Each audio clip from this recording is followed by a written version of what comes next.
മലയാളത്തിൽ നമുക്ക് ഇങ്ങനത്തെ ഒരു കണ്ടൻറ്റ് അവിടെ ആഘോഷിക്കപ്പെടുന്നു എന്ന് അറിഞ്ഞതിലൊരു സന്തോഷമുണ്ട്. ബോളിവുഡിലൊക്കെ അത്രയും ചിലവ് ചെയ്ത് അത്രയും മാസീവായിട്ടുള്ള ആക്ഷൻ സീക്വൻസ് ചെയ്യുന്ന ആൾക്കാർ നമ്മുടെ ഈ ഇൻഡസ്ട്രിയിൽ ഇത് ചിലവ് ചെയ്തിട്ടുണ്ട് നമ്മൾ. പക്ഷേ ആ ഒരു റേഞ്ച് വെച്ച് നോക്കുമ്പോൾ 300-400 കോടിയൊന്നും ചിലവ് ചെയ്തില്ലെങ്കിലും നമ്മൾ 30+ crores നമ്മൾ ചിലവ് ചെയ്തിട്ട് ചെയ്തേക്കുന്ന ഒരു സിനിമയുടെ റിസൾട്ട് അവിടെ ആഘോഷിക്കപ്പെടുമെന്ന് അറിഞ്ഞതിൽ ഭയങ്കര സന്തോഷമുള്ളൊരു കാര്യമാണ്. ഇതിൻ്റെ സന്തോഷം കാരണം ഉറക്കം പോയിട്ടുണ്ടെങ്കിലേ ഉള്ളൂ, അല്ലാണ്ട് എനിക്ക് പേടിച്ചിട്ടോ അങ്ങനത്തെ പരിപാടികളൊന്നും ഉറക്കം പോയിട്ടില്ല. അതിനെ ഗ്ലോറിഫൈ ചെയ്യുമല്ല, നമ്മൾ അങ്ങനത്തെ ഒരു കണ്ടൻറ്റിന് അതിൻ്റെ ഒരു സിനിമാറ്റിക് എക്സ്പീരിയൻസിന് വേണ്ടിയിട്ട് ഇങ്ങനത്തെ കാര്യങ്ങൾ നമ്മൾ കാണിക്കണമെന്നുണ്ടായിരുന്നു. ബാക്കി അന്യഭാഷകളിലും അല്ലെങ്കിൽ അന്യ രാജ്യങ്ങളിലും ചെയ്യുന്ന ഇൻ്റർനാഷണൽ സിനിമകളിലൊക്കെയും ഇതൊക്കെയും കാണിക്കുന്നുണ്ട്. പക്ഷേ അത് നമ്മുടെ ഒരു സ്ഥലത്ത് നമുക്ക് കാണിക്കണമെന്നുണ്ടായിരുന്നു. സോ അതിനെ അങ്ങനത്തെ ഒരു പോസിറ്റീവ് വേയിലാണ് ഞാൻ കാണുന്നത്. അല്ലാണ്ട് ഇത് കാരണം ഇപ്പോൾ ഇൻഫ്ലുവൻസ്ഡ് ആവാനുള്ള ആൾക്കാരോ അതിനേക്കാളേക്കും ഒരുപാട് മുകളിലാണ് നമ്മളുടെ ഇപ്പോഴത്തെ ജനറേഷൻ തോന്നുന്നത്. ഇത് കണ്ടിട്ട് ഇൻഫ്ലുവൻസ് ആവേണ്ട ആവശ്യമില്ല. അപ്പോൾ സിനിമയായിട്ട് കാണുക അത്രേ ഉള്ളൂ. നമ്മുടെ ഓഡിയൻസൊക്കെയും വളരെ ആക്സെപ്റ്റിംഗ് ആണ് കേട്ടോ. നല്ലൊരു ക്വാളിറ്റിയിലൊരു സിനിമ നമ്മൾ ചെയ്ത് കൊടുത്തു കഴിഞ്ഞപ്പോൾ അവർ വളരെ നന്നായിട്ട് ആക്സെപ്റ്റ് ചെയ്യുന്നുണ്ട്. പിന്നെ എല്ലാത്തിനും 2 വശങ്ങളുണ്ടല്ലോ, അപ്പോൾ നമ്മൾ നല്ല വശം മാത്രം എടുക്കുക. മാർക്കോയുടെ വിശേഷങ്ങളുമായി ആൻസൺ പോളാണ് ഇന്ന് മീഡിയ വണ്ണിനോടൊപ്പം ഉള്ളത്. ചേട്ടാ സ്വാഗതം. ഹായ് വിഷ്ണു, സുഖം. മാർക്കോ ഇപ്പോൾ ഹിറ്റായിക്കൊണ്ടിരിക്കുകയാണ്, കേരളത്തിൽ മാത്രമല്ല നോർത്തിലും ഹിറ്റായിക്കൊണ്ടിരിക്കുകയാണ്. ചേട്ടൻ ഇപ്പോൾ ദേവരാജ് എന്നൊരു വില്ലൻ കഥാപാത്രമാണ് സിനിമയിൽ ചെയ്തിട്ടുള്ളത്. അപ്പോൾ സിനിമ ഇത്രയും ഒരു ചോരക്കുതിപ്പ് നോർത്തിൽ നടത്തുമ്പോൾ ചേട്ടൻ്റെ ഒരു ഫീൽ എങ്ങനെയാണ് ഇപ്പോൾ?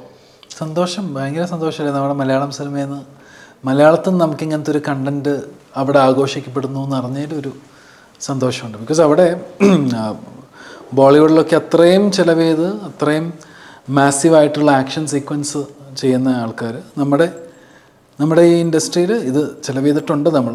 പക്ഷേ ആ ഒരു റേഞ്ച് വെച്ച് നോക്കുമ്പോൾ 300-400 കോടിയൊന്നും ചിലവ് ചെയ്തില്ലെങ്കിലും നമ്മൾ 30+ crores നമ്മൾ ചിലവ് ചെയ്തിട്ട് ചെയ്തേക്കുന്ന ഒരു സിനിമയുടെ റിസൾട്ട് അവിടെ ആഘോഷിക്കപ്പെടുമെന്ന് അറിഞ്ഞതിൽ ഭയങ്കര സന്തോഷമുള്ളൊരു കാര്യമാണ്. ഇതിപ്പോൾ സിനിമ എന്ന് പറയുമ്പോൾ ഭയങ്കര വയലൻസിൻ്റെ അതിപ്രസരമാണ് സിനിമയിലുള്ളത്. ഇപ്പോൾ മലയാള സിനിമയിലെന്നല്ല ഇന്ത്യൻ സിനിമയിൽ കണ്ടിട്ടുള്ളതിൽ വെച്ചിട്ട് ഏറ്റവും ബ്രൂട്ടലായിട്ടുള്ള സീനുകൾ സിനിമയിലുണ്ട്. അപ്പോൾ അതിലെ പ്രധാന താരങ്ങളും വലിയ മേക്ക് ഓവറിലാണ് വരുന്നത്. ഇപ്പോൾ ഉണ്ണി മുകുന്ദനായാലും ജഗദീഷ് ആയാലും അതേപോലെ തന്നെ സിദ്ദിഖായാലും ഇതുവരെ ചെയ്യാത്ത തരത്തിലുള്ള കഥാപാത്രങ്ങളുമായിട്ടാണ് വരുന്നത്. അപ്പോൾ ചേട്ടൻ അത് ഒരു മുഴുനീള കഥാപാത്രം, അതായത് വില്ലൻ കഥാപാത്രം ചെയ്യുമ്പോൾ അതിൻ്റേതായിട്ടുള്ള എന്തൊക്കെ തയ്യാറെടുപ്പുകൾ ചെയ്തിട്ടുണ്ട്? ഞാൻ സത്യം പറഞ്ഞു കഴിഞ്ഞാൽ ഞാൻ വേറെ കുറച്ച് സിനിമകൾ ചെയ്തുകൊണ്ടിരിക്കുമ്പോഴാണ് ഈ സിനിമ ചെയ്തത്. പിന്നെ ഈ സിനിമയുടെ ഒരു ഭാഗമാവണം എന്നുള്ളത് എനിക്ക് വലിയൊരു ആഗ്രഹമായിരുന്നു. അതിൻ്റെ മെയിൻ കാരണം എന്ന് വെച്ച് കഴിഞ്ഞാൽ എൻ്റെ ജ്യേഷ്ഠതുല്യത്തിൽ ഇരിക്കുന്ന ഇതിൻ്റെ പ്രൊഡ്യൂസർ ഷെറീഫ് ക, ഞാൻ ഇച്ചാക്ക എന്നാണ് വിളിക്കുന്നത്. അപ്പോൾ പുള്ളിക്കാരൻ്റെ ആദ്യത്തെ സിനിമ, അപ്പോൾ അതിലൊരു ഭാഗമാവണമെന്ന് എനിക്ക് വലിയൊരു ആഗ്രഹം. പിന്നെ ഹനീഫിക്കയുടെ എനിക്ക് രണ്ടാമത് കിട്ടിയൊരു സ്ക്രിപ്റ്റ്. അപ്പോൾ അതിൻ്റെ ഞാൻ വളരെ കുറച്ച് ദിവസങ്ങളാണ് ഈ സിനിമയ്ക്ക് എനിക്ക് കൊടുക്കാൻ പറ്റിയിട്ടുള്ളൂ. എനിക്ക് കുറച്ചും കൂടി കൂടുതൽ ദിവസങ്ങൾ കൊടുക്കണമെന്ന് വളരെ ആഗ്രഹം ഉണ്ടായിരുന്നു. പക്ഷേ വേറെ കമ്മിറ്റ്മെൻറ്റ്സും ബാക്കിയുള്ള കാരണം എനിക്കത് കൊടുക്കാൻ പറ്റിയില്ല. അപ്പോൾ അതിൻ്റെ വിഷമമുണ്ട് ഇപ്പോൾ സത്യം പറഞ്ഞാൽ. പക്ഷേ എല്ലാത്തിനും അതിൻ്റേതായിട്ടുള്ളൊരു സമയം, അതിൻ്റേതായിട്ടുള്ളൊരു സംഭവമുണ്ട്. പക്ഷേ ഏറ്റവും വലിയ സന്തോഷം എന്ന് വെച്ച് കഴിഞ്ഞാൽ അത്രയും കുറച്ച് ദിവസങ്ങൾ കൊടുത്തിട്ടും ദേവരാജ് എന്ന് പറഞ്ഞ ക്യാരക്ടർ വളരെ ഇമ്പാക്റ്റഡ് ആയിട്ട് ഒരുപാട് പേർക്ക് ഇഷ്ടപ്പെട്ടു എന്ന് അറിഞ്ഞതിലൊക്കെ ഒരുപാട് സന്തോഷം. അതിന് വേണ്ടിയിട്ട് എന്തെങ്കിലും പ്രത്യേക ഫൈറ്റ് സീനുകൾക്കോ അങ്ങനെ എന്തെങ്കിലും പ്രത്യേക തയ്യാറെടുപ്പുകൾ? അങ്ങനെ പ്രത്യേക തയ്യാറെടുപ്പുകളും പരിപാടികളൊന്നും ഇല്ലായിരുന്നു. ബിക്കോസ് അത് അങ്ങനെ ഒരു കുറച്ചുകൂടി മൈൻഡ് ഗെയിം ആയിട്ടുള്ളൊരു സംഭവമാണ് ഞാൻ ചെയ്തേക്കുന്നത്. ഇത് മൊത്തത്തിലൊരു രക്തരൂക്ഷിതമായിട്ടുള്ളൊരു സിനിമയാണല്ലോ. അപ്പോൾ അതിൻ്റേതായിട്ടുള്ള എന്താ പറയുക ബ്ലഡ് ഷെഡുകളും കാര്യങ്ങളൊക്കെ സിനിമയിൽ മുഴുവനായിട്ടുണ്ട്. അപ്പോൾ സെറ്റിലെ അനുഭവങ്ങൾ എങ്ങനെയായിരുന്നു? സെറ്റിലെ ആർട്ട് ഡയറക്ടർ കഴിഞ്ഞ ദിവസം പറയുന്നതായിട്ട് 340 ലിറ്ററോളം രക്തം ആണ് സിനിമയ്ക്ക് വേണ്ടിയിട്ട് യൂസ് ചെയ്തതെന്ന്. അപ്പോൾ സെറ്റിലെ അനുഭവങ്ങൾ, അതേപോലെ തന്നെ സെറ്റിലെ നല്ലൊരു എക്സ്പീരിയൻസ് എന്തായിരിക്കും ഷെയർ ചെയ്യാൻ പറ്റുന്നത്? സെറ്റിലെ അനുഭവങ്ങൾ എന്ന് വെച്ച് കഴിഞ്ഞാൽ ഇതിൻ്റെ ക്വാളിറ്റി ഓഫ് ഇപ്പോൾ ഈ പ്രോപ്പർട്ടീസിൻ്റെ ക്വാളിറ്റികളാണെങ്കിലും നമ്മൾ ഓരോരോ സംഭവങ്ങൾ ചെയ്യുമ്പോൾ അതിൻ്റേതായിട്ടുള്ള എക്സ്പെൻസ് ഉണ്ടായിരുന്നു. പിന്നെ ഇതെനിക്ക് കുറച്ചും കൂടി കൂടുതൽ അറിയാവുന്നതെന്ന് വെച്ച് കഴിഞ്ഞാൽ ക്യൂബ്സ് എൻ്റർടൈൻമെൻറ്റ്സ് എനിക്ക് അത്രയും it's like home for me. അപ്പോൾ അതിൽ ചെയ്തേക്കുന്ന ഓരോരോ കാര്യങ്ങൾക്കും ഓരോരോ ചിലവുകളും ഓരോരോ കാര്യങ്ങളും നമുക്ക് സ്ക്രീനിൽ കാണാൻ പറ്റുന്നുണ്ട്. അപ്പോൾ അത് ചിലവ് ചെയ്തിട്ട് തന്നെയാണ് ചെയ്തേക്കുന്നത്. ആ ഒരു ക്യാൻവാസ് ഏറ്റവും ബെസ്റ്റ് ആക്കിയിട്ട് അങ്ങനത്തെ ഒരു ക്വാളിറ്റിയിൽ കൊടുക്കാൻ വേണ്ടിയിട്ട് ചെയ്തിട്ടുണ്ട്. അപ്പോൾ അതിൻ്റെ ഒരു രസകരമായിട്ടുള്ളൊരു ഒരു ഒരു സംഭവമാണത്. എവിടെയും കോംപ്രമൈസ് ചെയ്തിട്ടില്ല. കഴിഞ്ഞ ദിവസം മറ്റേ കബീർ സിംഗ് ദുഹാൻ ഉണ്ടല്ലോ സിനിമയിലെ പ്രധാന വില്ലൻ, ആളോട് സംസാരിക്കുമ്പോൾ ആള് ഗർഭിണിയുമായിട്ടുള്ളൊരു സീനുണ്ട് സിനിമയിൽ. അത് ചെയ്തതിന് ശേഷം 5 ദിവസത്തോളം ഉറങ്ങിയിട്ടില്ല എന്നൊക്കെ പറയുന്നുണ്ടായിരുന്നു. അപ്പോൾ അങ്ങനെ ചേട്ടൻ എങ്ങനെ സെറ്റിൽ എന്തെങ്കിലും അല്ലെങ്കിൽ സിനിമയായിട്ട് ഷൂട്ടിങ്ങുമായിട്ട് ബന്ധപ്പെട്ട് അങ്ങനത്തെ എന്തെങ്കിലും എക്സ്പീരിയൻസോ വല്ലതും ഉണ്ടായിരുന്നു? അങ്ങനെ ഒരു എക്സ്പീരിയൻസ് ബിക്കോസ് ഇതിൻ്റെ ഒരു ആദ്യകാലം മുതലേ ഞാൻ ഉണ്ട്. അപ്പോൾ അതുകൊണ്ട് നമുക്കറിയാം ഇത് എന്താണ് വരാൻ പോകുന്നത്. എനിക്ക് ഏറ്റവും കൂടുതൽ എക്സൈറ്റ് ചെയ്തുകൊണ്ടിരുന്നതെന്ന് വെച്ച് കഴിഞ്ഞാൽ ബാക്കിയുള്ള ആൾക്കാരുടെ റിയാക്ഷൻസ് ആയിരുന്നു. അത് പിന്നെ തിയേറ്ററിൽ വന്നു കഴിഞ്ഞപ്പോഴേക്കും തിയേറ്ററിലെ റെസ്പോൺസ് വളരെ ഗംഭീര റെസ്പോൺസായിരുന്നു. ഒരു സിനിമാറ്റിക് എക്സ്പീരിയൻസ് ആയിട്ട് ആൾക്കാർ അതിനെ സ്വീകരിച്ചു, വളരെ രസമായിട്ട് അതിനെ ആക്സെപ്റ്റ് ചെയ്തു, വളരെ രസമായിട്ട് അതിനെ ആൾക്കാരുടെ അടുത്ത് പറയുന്നുണ്ട്. അപ്പോൾ അതുപോലെ തന്നെ വേറെ അന്യഭാഷകളിലും ഇതിനെ പറ്റിയിട്ടൊക്കെയും ചർച്ച ചെയ്യപ്പെടുന്നുണ്ടെന്നൊക്കെ അറിയുമ്പോൾ അതിനൊരു എക്സൈറ്റ്മെൻറ്റിലാണ്. അപ്പോൾ എനിക്ക് ഇതിൻ്റെ സന്തോഷം കാരണം ഉറക്കം പോയിട്ടുണ്ടെങ്കിലേ ഉള്ളൂ, അല്ലാണ്ട് എനിക്ക് പേടിച്ചിട്ടോ അങ്ങനത്തെ പരിപാടികളൊന്നും ഉറക്കം പോയിട്ടില്ല. ആദ്യത്തെ സിനിമയായിരിക്കും അല്ലേ? അതെ തീർച്ചയായിട്ടും. എങ്ങനെയുണ്ടായിരുന്നു ആളുമായിട്ടുള്ളൊരു? വളരെ രസകരമായിട്ടുള്ളൊരു എന്താ പറയുക, എനിക്കൊരു ജെന്യൂൻ ഫ്രണ്ടിനെ കിട്ടിയ പോലെ ഒരു തോന്നലാണ്. പിന്നെ വളരെ ജെന്യൂനാണ്, വളരെ സ്ട്രേറ്റ് ഫോർവേഡാണ് എല്ലാ കാര്യങ്ങളും, എന്തും സംസാരിക്കാനും അല്ലെങ്കിൽ എന്തെങ്കിലും കാര്യങ്ങളൊക്കെ സംസാരിക്കാനും ഭയങ്കര ഇൻസ്പയറേഷൻ ഉള്ള ഒരു വ്യക്തിയാണ്. ഞാൻ കുറേ കാര്യങ്ങൾ പഠിക്കുന്നുണ്ട്. ഉണ്ണിയുടെ അച്ഛനായിട്ട് ഇന്നലെ സംസാരിച്ചിട്ടുണ്ടായിരുന്നു.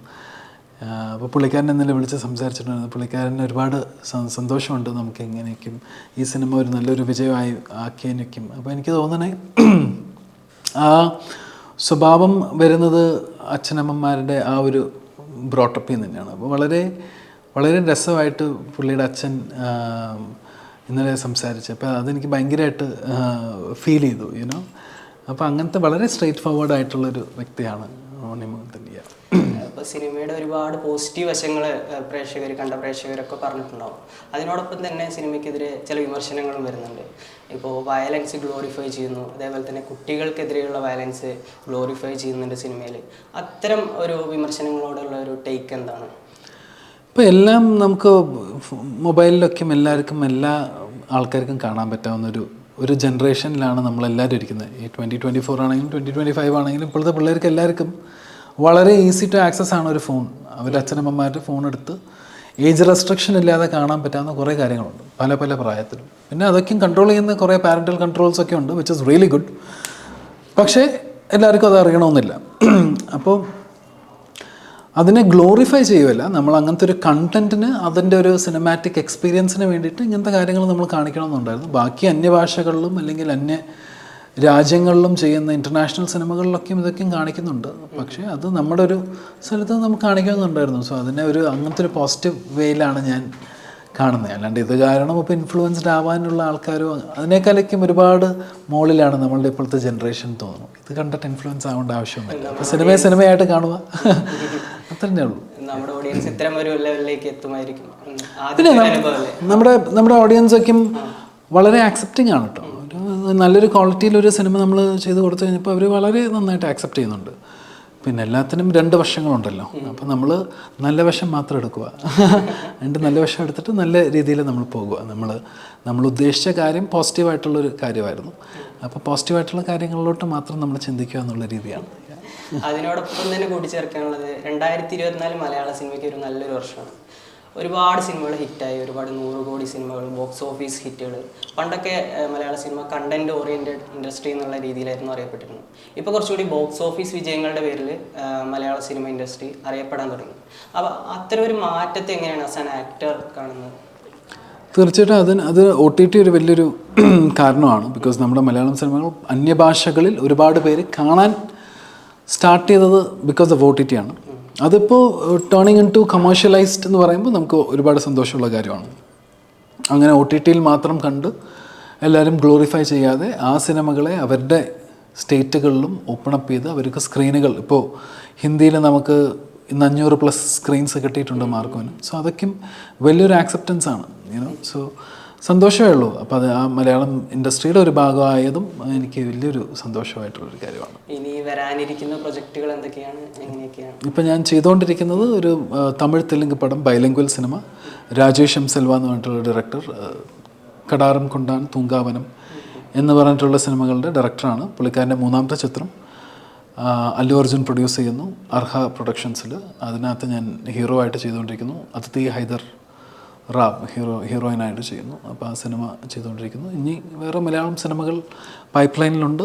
അപ്പോൾ ഒരുപാട് മലയാളം സിനിമകൾ ചെയ്യാനും ഒരുപാട് മലയാളം സിനിമകൾ പല പല സ്ഥലത്തോട്ട് കൊണ്ടുപോകാൻ ഉള്ളൊരു അതിൻ്റെ ഒരു ഭാഗമാവാൻ എനിക്ക് ആഗ്രഹമുണ്ട്. So I'm waiting to be a part of a big very good content movies. Yes.